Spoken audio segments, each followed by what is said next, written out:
دوستو apple company کے founder Steve jobs کو امریکن بزنس میگنٹ کہا جاتا ہے، یعنی اگر وہ مٹی میں بھی ہاتھ ڈالتے تھے تو اسے سونا بنانے کی قابلیت رکھتے تھے، یہاں تک کہ جب انہیں اپنی ہی کمپنی سے باہر نکال دیا گیا تھا تو انہوں نے 5 سال کے اندر پکسر اور نیکسٹ جیسی 2 سکسیسفل کمپنیاں بنا دی، لیکن ایپل کا بزنس دن بدن کم ہونے لگا۔ اس پر کمپنی کے بورڈ آف ڈائریکٹر نے فیصلہ کیا کہ اسٹیو جابز کی نئی کمپنی کو خرید کر انہیں دوبارہ سے ایپل میں لایا جائے، اور یہی نہیں، وہ اپنی پرسنل زندگی میں بھی اتنے پازیٹیو تھے کہ کینسر جیسی بیماری کو مات دے دیا جس کا کوئی علاج تک نہیں ہے۔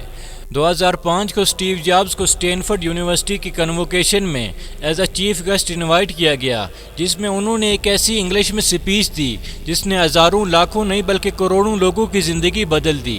لیکن مسئلہ یہ تھا کہ یہ سپیچ انگلش میں تھی اور ہر بھارت کے باشندے کو انگلش میں سپیچ سمجھنے میں مشکل ہوتی تھی، اور اسی لیے انڈیا کے بڑے بڑے موٹیویشنل سپیکر اس سپیچ کو ریکمنڈ کرتے ہیں کہ آپ یہ ایک دفعہ زندگی میں ضرور سنیں۔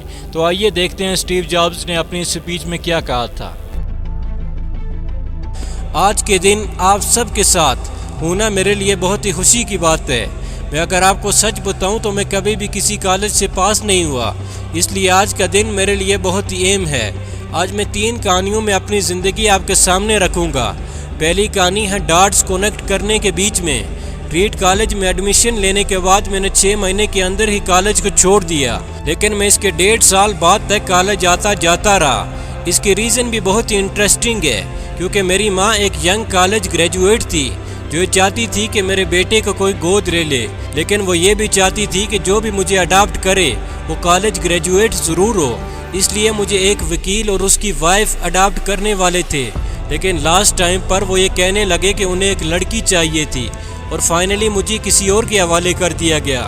لیکن بعد میں میری جنم دینے والی مدر کو پتہ لگا کہ مجھے اڈاپٹ کرنے والی میری ماں کالج گریجویٹ نہیں ہے، اور ہونے والا باپ تو ہائی اسکول پاس بھی نہیں ہے، لیکن انہوں نے فیصلہ کیا کہ ہم اسے کالج ضرور بھیجیں گے، اور اس طرح سے میری لائف کی شروعات ہوتی ہے۔ 17 سال کے بعد میں کالج جانے لگا، اور غلطی سے میں نے اسٹینفورڈ جیسا ایک مہنگا کالج جوائن کر دیا۔ میرے ماتا پتا کی ساری کمائی پڑھائی میں خرچ ہونے لگی، اور 6 مہینے کے اندر مجھے اس کا کوئی فائدہ نظر نہیں آیا۔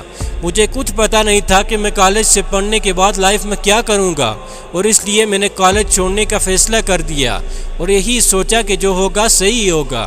جب میں نے کالج چھوڑا تو میں صرف انہی کلاسز میں جایا کرتا تھا جن میں مجھے انٹرسٹ تھا۔ یہ سب کچھ کرنا میرے لیے اتنے آسان نہیں تھا، کیونکہ میرے پاس رہنے کے لیے کوئی کمرہ تک نہیں تھا۔ میں دوستوں کے کمروں میں زمین پر سوتا تھا، میں کوک کی بوتلوں کو لوٹا کر کھانا کھایا کرتا تھا۔ اب میں آپ کو بتاؤں گا کہ کالج چھوڑنا میری زندگی کا سب سے بیسٹ ڈیسیژن کیسے تھا۔ اس ٹائم پر ریڈ کالج بہت ہی اچھی جگہ تھی جہاں پر کیلی گرافی سکھائی جاتی تھی۔ پورے کالج میں بہت ہی خوبصورتی سے ہر ایک پوسٹر، ہر ایک بینر کو بہت ہی اچھے طریقے سے کیلی گراف کیا جاتا تھا، اور میں یہ ڈیسیژن کر چکا تھا کہ میں نے کیلی گرافی کو بہت اچھے سے سیکھوں گا۔ میں نے اس کے بارے میں سب کچھ سیکھ لیا، اور کسی ٹائپوگرافی کو کیا چیز اچھی بناتی ہے میں نے وہ بھی سیکھا۔ یہ سب کچھ بہت خوبصورت اور آرٹسٹک تھا، جسے سائنس کی مدد سے کبھی بھی کیپچر نہیں کیا جا سکتا تھا۔ اس سمے میں یہ سوچ بھی نہیں سکتا تھا کہ مجھے کبھی بھی زندگی میں یہ کام آئے گا۔ لیکن 10 سال بعد جب ہم نے اپنا پہلا میکنتوش کمپیوٹر بنا رہے تھے، تب میں نے اسے میک میں ڈیزائن کر دیا، اور اگر میں نے کالج میں کیلی گرافی نہیں سیکھی ہوتی تو میک میں کبھی بھی ملٹیپل فونٹ نہیں ہوتے، کیونکہ ونڈوز نے میک کی کاپی کی ہے، تو دنیا کے کسی بھی پرسنل کمپیوٹر میں یہ سب کچھ نہیں ہوتا۔ آپ کو یہ بیلیف ہونا چاہیے کہ آپ ابھی جو کر رہے ہیں یہ کسی نہ کسی طرح آگے جا کر آپ کے فیوچر سے کنیکٹ ہوگا۔ میری پہلی کہانی سے یہی سبق ملتا ہے کہ آپ جو بھی کر رہے ہیں، جو بھی ہو رہا ہے وہ اچھے کے لیے ہو رہا ہے، بس آپ خود پر یقین رکھیں اور کرتے جائیں۔ میری دوسری کہانی لو اور لاس کے بیچ میں ہے۔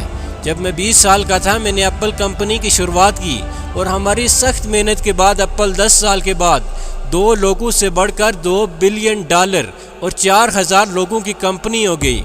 جب میری عمر 30 سال کی تھی تب ہم نے میکنتوش کو ریلیز کیا، اور اسی وقت کمپنی نے مجھے نکال دیا۔ آپ یہ سوچ رہے ہوں گے کہ اپنی ہی کمپنی سے کوئی مجھے کیسے نکال سکتا ہے۔ جیسے جیسے ایپل گرو کرنے لگا ہم نے ایک تیز آدمی کو ہائر کیا جو ہماری کمپنی کو مزید آگے لے جائے۔ پہلے 1 سال تک سب کچھ ٹھیک چلتا رہا، لیکن 1 سال کے بعد جب ہمارے درمیان کمپنی کے فیوچر کو لے کر بات ہونے لگی اور یہ بات کمپنی کے بورڈ آف ڈائریکٹرز تک جا پہنچی اور ان سب نے اس کا ساتھ دیا اور مجھے کمپنی سے باہر نکال دیا۔ آپ امیجن کر کے دیکھیں کہ جو کمپنی بنانے کے لیے آپ ساری زندگی لگے ہوں اور پھر آپ کو اپنی ہی کمپنی سے نکال دیا جائے تو آپ کا کیا حال ہوگا۔ اور یہ میرے لیے بہت ہی برا فیلئر تھا، لیکن تب مجھے احساس ہوا کہ میں جو کام کرتا تھا ابھی بھی اس میں مجھے انٹرسٹ ہے اور میں اس کے لیے اتنا ہی پیشنیٹ ہوں۔ وقت کے ساتھ ساتھ مجھے احساس ہونے لگا کہ ایپل سے نکالے جانے سے اچھا میرے ساتھ کچھ بھی نہیں ہوا۔ میں پھر سے خود کو بہت ہلکا محسوس کرنے لگا۔ اگلے 5 سالوں میں نے نیکسٹ اور پکسر جیسی کمپنی شروع کر دی۔ پکسر نے سب سے پہلی کمپیوٹر اینیمیٹڈ مووی بنائی۔ یہ سب صورتحال دیکھتے ہوئے ایپل نے نیکسٹ کو پھر سے خرید دیا اور میں پھر سے ایپل میں چلا گیا۔ اور اگر دیکھا جائے تو اگر مجھے ایپل سے نہیں نکالا جاتا تو میں زندگی میں سب کچھ نہیں کر سکتا تھا، اور میری کامیابی اسی میں تھی کہ مجھے اپنے کام سے بہت ہی پیار تھا۔ اور میری تیسری کہانی موت کے بارے میں ہے۔ آخر میں اسٹیو جابز نے ایک ایسے موضوع کو چھیڑا جس کو چھیڑنے سے، جس کے بارے میں بات کرنے سے ہم سب لوگ گریز کرتے ہیں، ہم سب بچتے ہیں۔ انہوں نے کہا کہ یہ یاد رکھنا کہ میں بہت جلد مر جاؤں گا۔ یہ مجھے زندگی میں بڑے بڑے ڈیسیژن لینے میں مدد کرتا ہے۔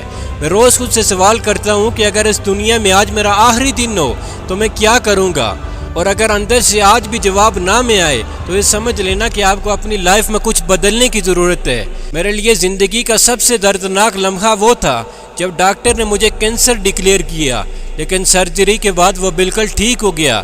اور آخر میں یہ کہنا چاہتا ہوں کہ اسٹے ہنگری اسٹے فولش۔